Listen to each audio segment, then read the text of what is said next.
رسول کریم صلی اللہ علیہ وآلہ وسلم نے ارشاد فرمایا کہ ایک فقی، ایک عالم شیطان پر 1000 عابدوں سے بھاری ہے۔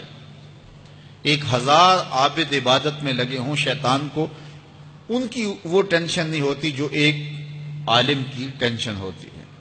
اس لیے وہ ایک طالب علم کو دین سے ہٹانے کے لیے جتنی محنت کرتا ہے وہ ایک تہجد گزار کو تہجد سے ہٹانے کے لیے وہ محنت نہیں کرتا۔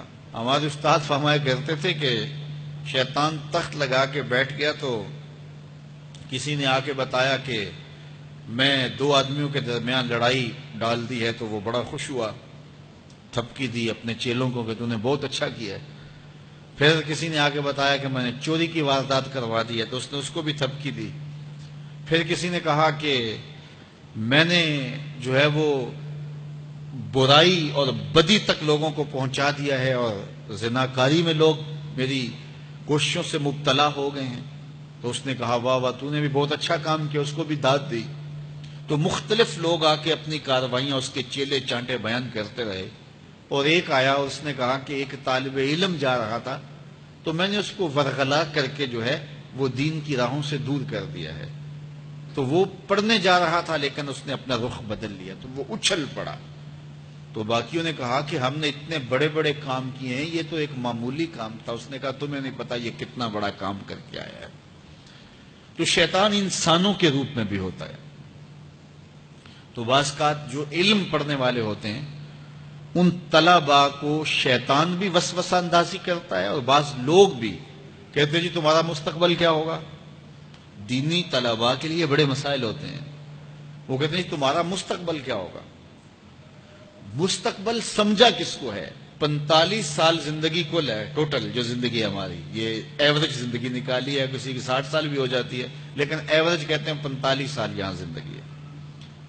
اس میں چوتھا حصہ یا تیسرا حصہ تو سو کے گزرتا ہے نا، 8 گھنٹے بھی دن رات میں سوئیں آپ، تو 45 سال زندگی میں سے 15 سال نکل گئے، باقی 30 سال رہ گئے زندگی کے۔ اس میں بھی 8 سال بچپن کے نکال لو۔ وہ میرے ایک دوست نے بڑا حساب لگا کے نا تو وہ کہتا ہے 16 سال بچتے ہیں ٹوٹل۔ اگر 45 سال ایوریج زندگی ہے تو جو زندگی گزرتی ہے بھرپور وہ 16 سال ہے۔ تو میں کہتا ہوں کہ 1 سال جو ہے وہ یہ سیلفیوں کا بھی نکال لو، یہ بھی ہر جو ہے وہ آدھے گھنٹے کے بعد 5 منٹ یہ بھی صرف ہوتے ہیں۔ تو 15 سال 16 سال ٹوٹل زندگی ہے، اس کو مستقبل سمجھا جاتا ہے۔ اصل مستقبل کون سا ہے؟ اللہم ان العیش عیش الآخرہ۔ میرے حضور فرماتے ہیں اصل زندگی تو آخرت کی زندگی ہے۔ تو ہم اگر مستقبل اس کو قرار دے دیں اور یہ ساری زندگی جد و جہد کی زندگی قرار دیں اور آخرت کی کھیتی میرے حضور نے فرمایا، تو پھر مستقبل کا تصور ہی بدل جاتا ہے۔ دیکھیے اس 10-15 سالوں کو 20 سال لگا لیں ان کو اچھا گزارنے کے لیے، ایک انجینئر ہے، ایک ڈاکٹر ہے اور مختلف علوم و فنون کا حاصل کرنے والا ایک بزنس مین ہے، کتنی محنت کرتا ہے، جوانی جیسے حسین لمحے وہ دن رات ایک کر کے گزار دیتا ہے۔ عزیزوں کی شادی قریب ہے لیکن وہ نئی شادی پہ پہنچا جی، بس وہ اس کا بڑا حساس معاملہ ہے تعلیم کا، تو اس نے خوشیاں چھوڑ دیں، عیدیں چھوڑ دیں، گھر سے دور رہا، کیوں جی میرا مستقبل سنور جائے۔ اپنے کیریئر کو بنانے کے لیے، اپنے کاروبار کو کھڑا کرنے کے لیے کس محنت کے اندر اس نے صرف کیے، اور مستقبل کتنا ہے، اور وہ بھی آرام سے نہیں پھر بیٹھ جانا، اس محنت کے بعد پھر اس مستقبل کے اندر بھی محنت مسلسل باقی رہے۔ لیکن وہ جو زندگی ہے جو حقیقی مستقبل ہے اس میں عمل نہیں ہے، حتیٰ کہ اس میں نمازیں بھی نہیں ہیں۔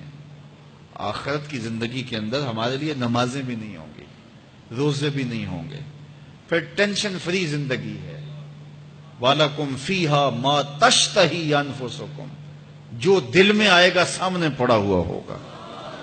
یہاں تو حسرت میں زندگی گزر جاتی ہے نا کہ یہ چیز مجھے مل جائے، اور ملتی اس وقت ہے جب اس کی خواہش ہی ختم ہو چکی ہوتی ہے۔ لیکن وہاں جو آرزو کرے گا، ابھی آرزو خانہ ذہن میں ہوگی، ابھی ذہن سے دل میں اتر کر کے دل کو بے چین نہیں کرے گی کہ وہ خواہش پہلے پوری ہو چکی ہوگی۔ تو اصل زندگی تو وہ زندگی ہے۔ تو اس لیے شیطان یہ بہکاتا ہے کہ میاں یہ زندگی کیسے گزرے گی، بالخصوص طلباء کو، دین سیکھنے والوں کو۔ میں تو اپنے طلباء کو کہتا ہوں کہ میری زندگی اچھی نہیں گزر رہی، میں نے دین پڑھا ہے، میں دین پڑھانے کے کام میں لگا ہوا ہوں، تو کیا میری زندگی اچھی نہیں گزر رہی؟ میں تو مطمئن ہوں، اطمینان کی زندگی گزر رہی ہے۔ تو دین پڑھو، دین میں خیر ہی خیر ہے، دین میں بلائی ہی بلائی ہے۔ تو دین خیر کی راہوں کا سفر ہے۔